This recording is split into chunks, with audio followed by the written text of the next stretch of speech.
our summer holidays, even though Dad was a World Cup winner, were to go to Dublin to stay with my nan for 2 weeks.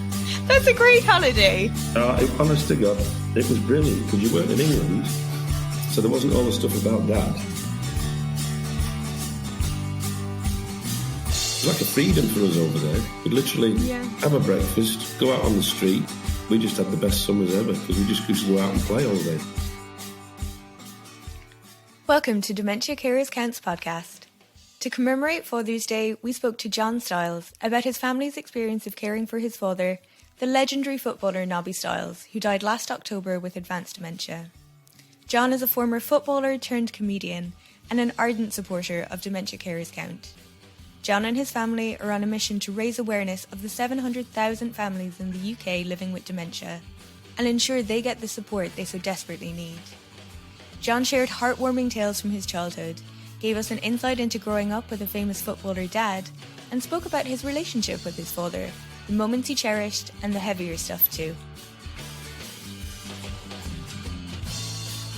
Hi John, I'm really looking forward to our conversation, and I know a lot of our listeners are going to be as well, so yeah, thanks a million.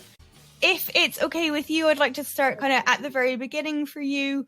So can I ask, what was your childhood like? Your dad was such a legend. Was that something you were aware of growing up? Do you think it impacted your childhood?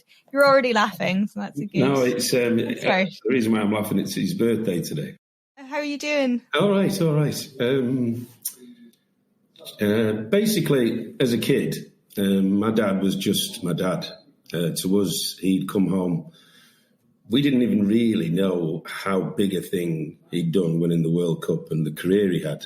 Because when you got in the house, football wasn't mentioned. One of the reasons was my mother hated football.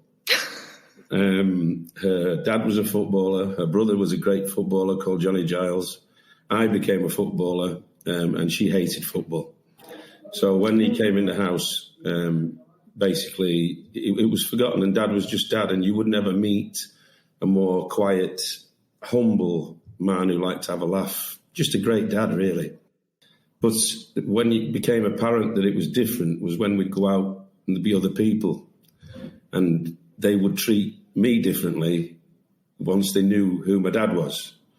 So it was a bit of a strange situation because we weren't celebrities, but people would treat you differently because of how famous he was. And because it was such a massive occasion, particularly the World Cup, we only really realised how big a deal it was when he passed away because of the outpouring. I mean, it was unbelievable. So to us, we were sort of taken away from all that. It was my dad's job, and we were proud of what he did. But to us, he was just literally Dad, and you would never meet a more humble man. Oh, that's lovely. Thank you for sharing that. What was your relationship like with your dad before he started showing symptoms, as you were? Yeah, we always... Dad was never confrontational, he was never shouty. He was just a quiet man, and I always got on with my dad. Ironically, I work as a comedian now, and my dad was an after-dinner speaker. And when my dad's memory started to go, it got to the point where he couldn't work without me, but we tried to keep him working as long as possible. So my dad would come into a story, but I'd have it memorised, and then I knew if he went off track, what I had to say to him to get him back on. Yeah. So for 3 and a bit years, he worked solely with me, which meant I had special time with him on my own. Yeah. Oh, that's wonderful. So it was lovely to have that because my mum wasn't there. So then he'd start telling me all the stories about what Alf Ramsey said on the eve of the World Cup final and what Alf Ramsey said after the semi-final when they'd beaten Portugal. And my dad had marked Eusebio out of the game.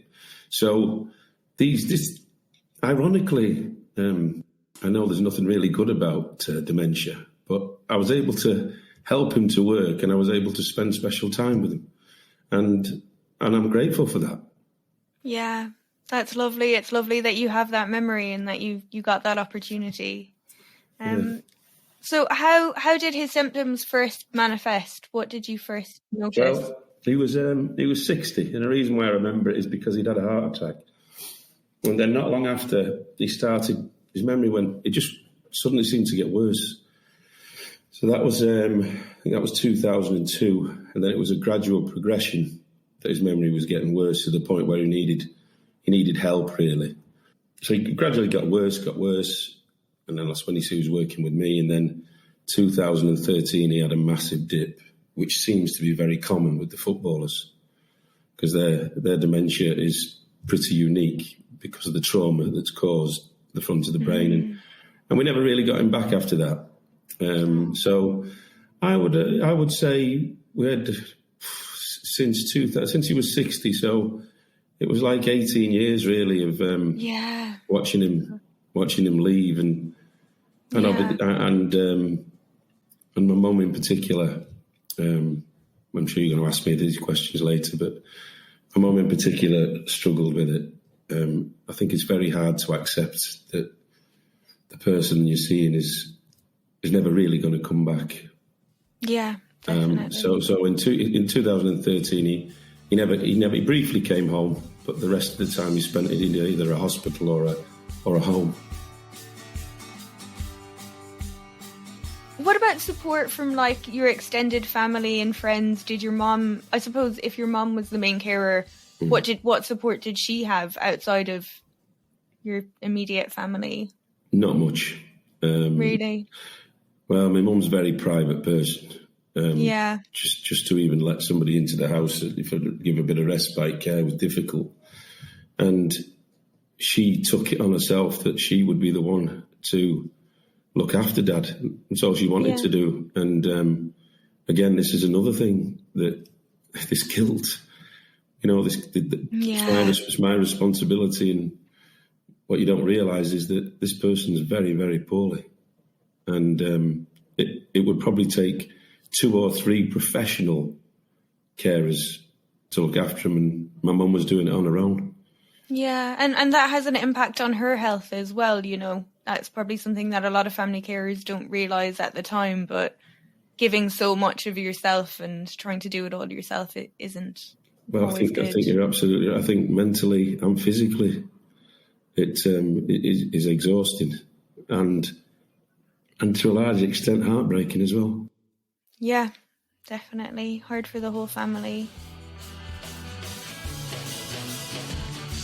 So you're now a comedian. What inspired that career change? Do you think your ability to make other people laugh is something that's helped you through kind of some darker times, maybe? Well, if you'd seen me play football, you'd know that there wasn't a big change from being a joker on the football pitch and then going into comedy. But before you finish my football career, you've not mentioned something that I really I'm very, very proud of. My dad obviously won the World Cup and the European Cup. My Uncle John won the league, the FA Cup, the UEFA Cup. And I won the one thing they never did, is because at Leeds United, I was the very first substitute ever to be substituted. That's how crap I was. Well, in reality, it was about 60, 70 minutes. But I like to tell everybody else I was only on for 5 or 6. You get more of a laugh out of that. With regards to help you through everything, I think a sense of humour helps you through lots of things. With this situation, I don't want to be too depressing, but that's okay. It's such a nightmare, and you're in the dark. It's like you're dropped in a big black ocean, and you struggle. And not just you, you're watching your family struggling to stay afloat and not be wheeled, not be just washed away by it all. Just trying to hang in and do the best you can. And particularly watching my mother, very difficult. What would you say to a family who's currently in a similar situation to the one that you were in? Do you have any words of wisdom, anything that you found particularly helpful with your dad? Come and talk to you lot, I think. Yeah, or somebody of your ilk. As soon as you get the diagnosis, find out as much as you can about it, educate yourself about it, particularly educate yourself on how you treat that person day to day to minimise the trauma that can come from asking questions or having a debate with them or contradicting them instead of just holding their hand. This illness has got particular symptoms, it's got a particular pattern, and these people who are experienced in it will be able to help you, and they'll be able to help you understand the illness, and hopefully you'll gain acceptance when you understand the illness. Yeah, that's all very good advice. Thank you. I also think it's worth for family carers to remember that, you know, we can only do the best we can do in the circumstance with the tools we have available to us. I think the guilt of I know people close to me feel very guilty about all I say to them is what you've just said. You did your best because you don't have a clue. You're not a professional. You're not a professional carer. You're a carer, but you're not a professional carer. And I think that, and in particular, I think the moment where you have to make that decision where they maybe do have to go into a home, I think that's everybody's nightmare, really, because you're saying goodbye to them, and in some instances, they may have said before, I don't ever want to go into a home. That's hanging over your head.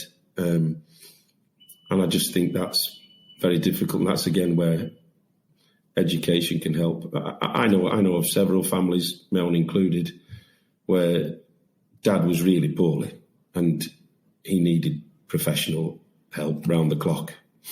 And my mum was trying to do it for him, and just impossible, really. Yeah. So I think that the decision when they have to go into the home is very painful, and they need as much support and help as they could possibly get at that time.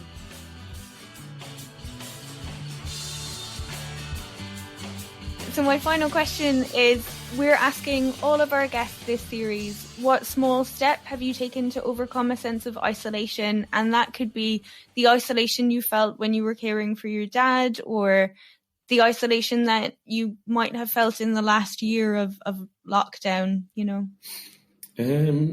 Well, the isolation, as a comedian, the lockdown's been a nightmare. You can't get work, but aside from that, I think the lockdown as well has been terrible for families who've got a loved one in the homes and they haven't been able to go and see them. I think in terms of isolation, if you've been a private family, it's very difficult to pick up the phone to tell somebody you don't feel good. Yeah. It's very difficult. I can't do it. I find it very difficult, but I've got a good partner and I've got a couple of really good friends, and it's very difficult. But it's for my mum probably even more difficult to ring up and say I'm having a bad day. You know, I think if you're brave enough, and it is brave, it is a brave thing to do. Very brave. To pick up the phone, tell somebody what a bad day you're having. But I think also one of the things that does happen with dementia, you find out who your friends are pretty quickly. Once the day, I think when they know that that's the situation in your house, you find out who your friends are pretty quickly. Well, I think that it can be hard for people to know what to say, and it is because of that stigma that we have around it. You know, it's not spoken about enough, so people don't know what to say to the family or to the person. And I think with a wider education and awareness about it, we can change that as well, hopefully. Do you know, I think you're dead right. I never really thought about it that way. You know, I'm thinking about it just from my family's point of view with a sick dad. Of course. But of course, you're probably right that they don't know what to say. You know. And, we just. Yeah. Sorry, go on. I was just going to say, everyone needs to be braver about talking about it. You know, something that comes up a lot. Family carers say, you know, someone asks how they are and they'll say, oh, I'm fine. They're not fine. They just don't want to be a burden on that person. And I think being brave and saying, you know, I'm not fine because this is happening, this is what dementia is like, this is what my life is like, this is what you can do to help me. you know, and I think it takes a lot of courage to be vulnerable in that way and to use your voice, you know, and hopefully I think I think that's absolutely bang on. That the education isn't just for the family; it's for everybody. And I think that's a great point. Thank you.